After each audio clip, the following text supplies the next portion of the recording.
GT Countdown. The top 10 first-person shooters of all time. First-person shooters are traditionally some of the best-selling games in the industry. Over the last half-decade, advancement has been slow, but that hasn't been the case in the olden days of the 90s, where finding new and interesting ways to shoot things became an art form. This GT Countdown was one of the most difficult we've ever selected. When we got the list down to the essential games, there were still 10 left to cut. Ultimately, we placed an emphasis on innovation and community, and tried to refrain from selecting multiple entries from the same series. Sorry for the tight squeeze. Number 10. Unreal Tournament.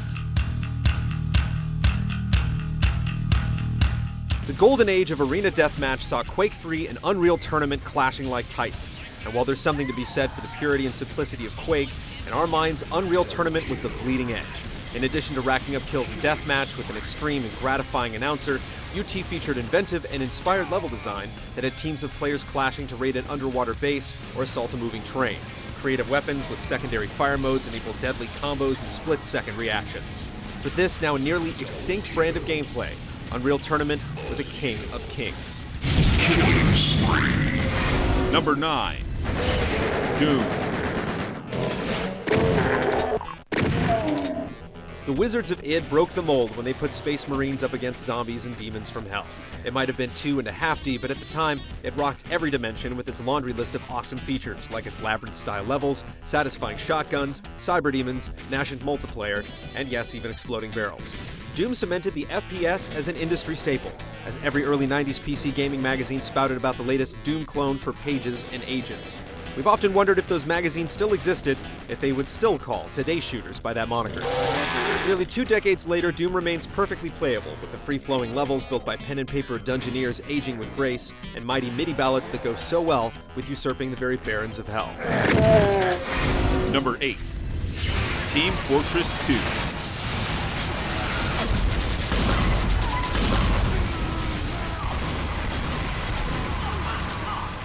Most shooters these days incorporate some sort of class-based scheme in their multiplayer, but none are able to pull off the concept with the depth and focus of Team Fortress 2.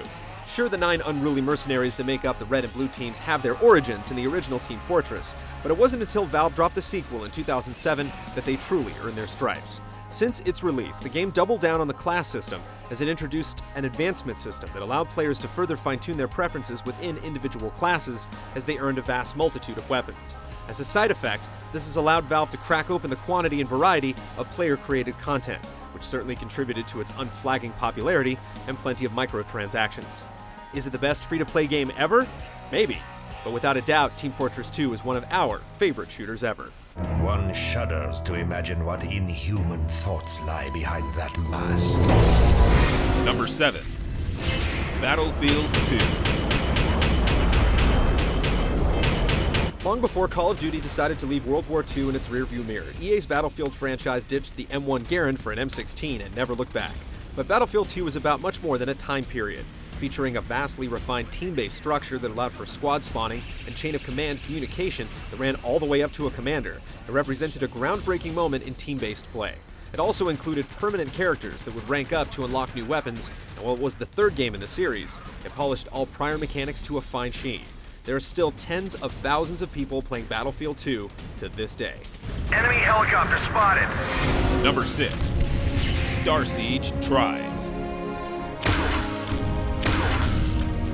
Many like to attribute the proliferation of team-based vehicular combat to the Halo franchise, but 4 years earlier, a little game called Star Siege Tribes did it first, and in all honesty, much better. Featuring 64 players per game on 56K modems with minimal lag, massive sprawling maps with bases, both air and ground vehicles, and the ability to fly using a jetpack. The learning curve was steep, but the reward was worth it. It also established a lot of the tenets that would carry on for decades to come, like base defense and repair, and classes with their own set of abilities, weapons, and gadgets. It was so far ahead of its time and executed so well that the only thing keeping it from placing higher on this list is its lack of a compelling single-player component. Be prepared. Number 5. Halo 3. In what was supposed to be the Chief's finale on the Xbox 360, you were charged with finishing the fight with both the Infectious Flood and the broken faction of the Covenant. And while it was compelling for its 4-player co-op, it was Halo 3's unprecedented multiplayer features that left a long-lasting impression. The Save Film feature allowed players to replay and spectate entire matches while switching perspectives or even floating around as a disembodied player. This was also the first time we saw the now prominent Forge option, which opened a large tool set for players to create their own game types and even custom maps to play and share online, setting a strong foundation for shooters to come. Toss in new deployables, and you have one massive, groundbreaking game. Got enough to worry about without you two trying to kill each other. Number 4. Half-Life 2.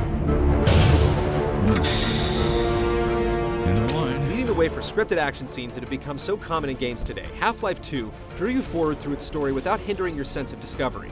Its plot and gameplay were seamlessly intertwined and steeped in threatening atmosphere from the moment you arrived in City 17. Gunfights were fueled by adrenaline drawn from vulnerability, and Half-Life 2 wasn't afraid to continually introduce new mechanics like baiting massive insects to hunt your prey. Plus, with its brilliant play on physics, puzzles, and experimentation, the gravity gun still stands as one of the coolest weapons or gadgets we've had the pleasure of fiddling with. The right man in the wrong place can make all the difference in the world. Number 3. Counter-Strike. At a time ruled by rocket launchers and railguns, Counter-Strike left an indelible mark on the genre by offering something that hadn't quite been seen before, a sobering dose of reality. From a demanding style of gameplay rooted in real-life weapons, spray patterns, and burst fire, to team-based objectives, customizable loadouts, and more. It not only became one of the biggest competitive games ever, but firmly established the cornerstones to the modern military shooter trends we see today. Its glory days may be long past, but its impact on the industry was far from fleeting. Not bad for a Half-Life mod. Bomb has been planted. Number 2. Call of Duty 4. Modern Warfare. With many of the elements it introduced becoming the foundation of almost all present-day shooters, there's simply no denying the impact of the original Modern Warfare. When it was released, the FPS genre was generally mired in the World War II era, but developer Infinity Ward decided it was time to bring things up to speed. Set in the present day, Call of Duty 4's multiplayer introduced a perk system to customize your character and break free of class restrictions, and kill streaks, which were sometimes elaborate rewards for playing well. Its campaign was also different in that it rarely took a breath, taking you from one eye-popping moment to the next.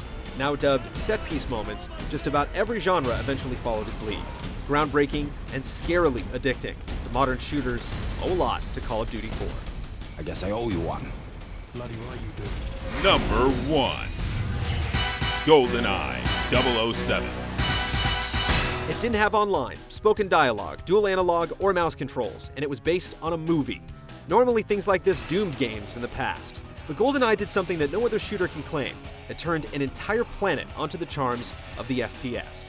Before GoldenEye, the genre was mostly enjoyed by PC enthusiasts, but afterwards, all players were suddenly open to the concept. The split-screen multiplayer churned out one unforgettable moment after another as friends gathered to put their skills to the test. With intense customization, it allowed for just about any match type players dreamed up.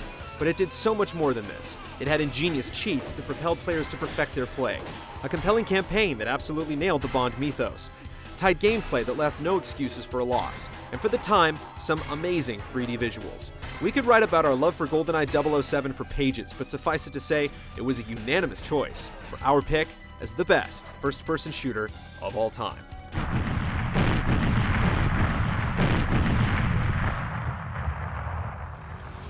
Be sure to watch the 10th anniversary of the Spike Video Game Awards live Friday, December 7th at 9 p.m. Eastern, 6 p.m. Pacific to see which shooters have ushered in the next generation of greatness. And head on over to GameTrailers.com/videogameawards/vote to share your picks for the year's best games.